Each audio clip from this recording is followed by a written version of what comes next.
Greetings from Costa Rica. My name is Matt Rosensteel. If you're interested in this country, you've probably heard a lot of complaints that everything takes way too long, whether it's waiting in the line at the bank, waiting for a building permit, or even learning the language.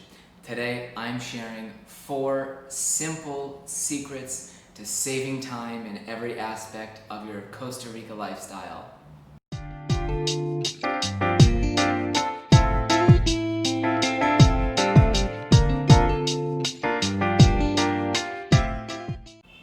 Hello folks, thanks for joining me today.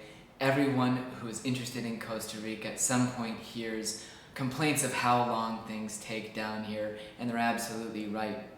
I've lived here for 12 years though, and I've built up some strategies, some of them extremely simple and some very easy ideas that I want to share with you today to give 4 easy secrets to save a lot of time in every aspect of your Costa Rica lifestyle.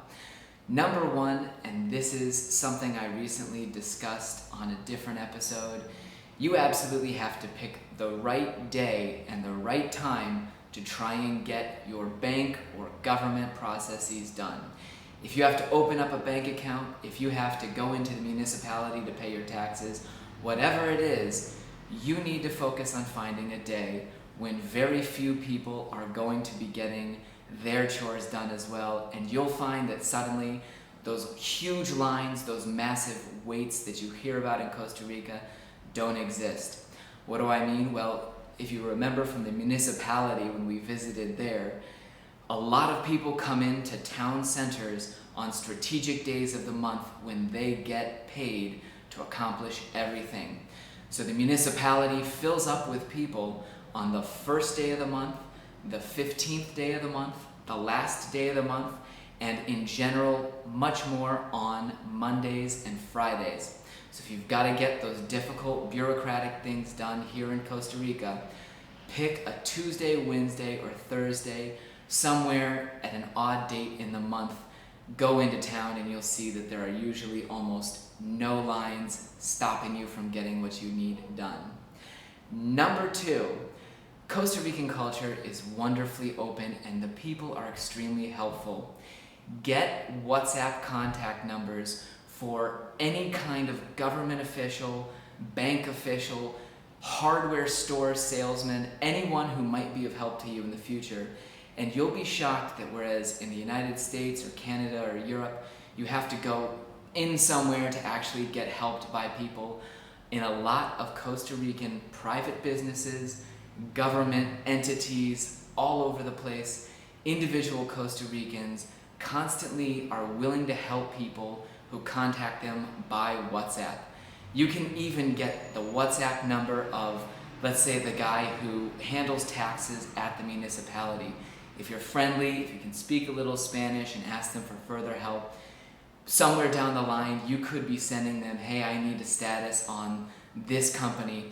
Or for example, at the hardware store, the salesman that you build a relationship with over time, you can send them an order, get a quote for materials, ask them if they have something available before you go all the way into your town center to find out that, lo and behold, they don't have it. So again, number 2 is get the WhatsApp numbers of anyone who might be helpful to you in the future.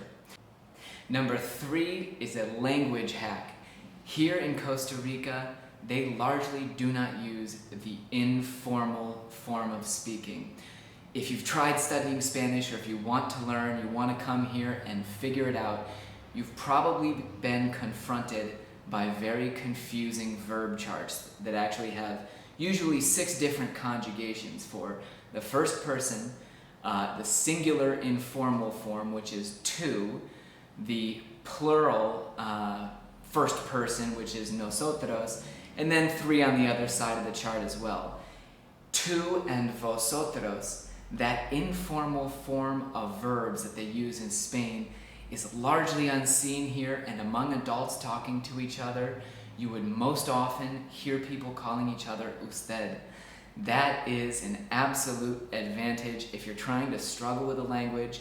Just cut out tu and vosotros. Someday you can eventually add it for a little bit more spice, but start off with just those 4 verb forms which happen to be much easier to learn without the tú and vosotros than with all 6 forms.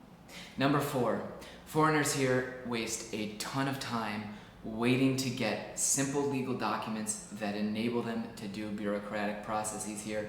And you can get those documents yourself via a free online account. These documents I've just addressed before, like a persona jurídica, that's a very common one that certifies who your corporation's board of directors are. If you want to get an electric bill or update your cable subscription, etc., and if a corporation owns your property, you have to produce a persona jurídica to be able to do that update at the office. A lot of time is wasted waiting on an attorney to send one, or going into the post office or the bank and waiting in line for one. You yourself can log on to www.rnpdigital.com, put the link up here, that's rnpdigital.com, which is a Costa Rican government website that allows you to do some of these necessary processes.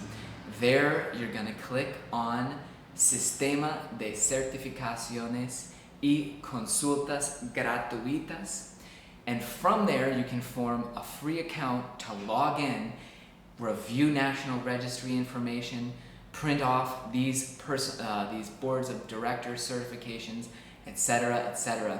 If you want to learn more in detail about that, send me an email to matt@cbtamarindo.com. Thanks very much for watching. Again, my name is Matt Rosenstiel. Have a great day.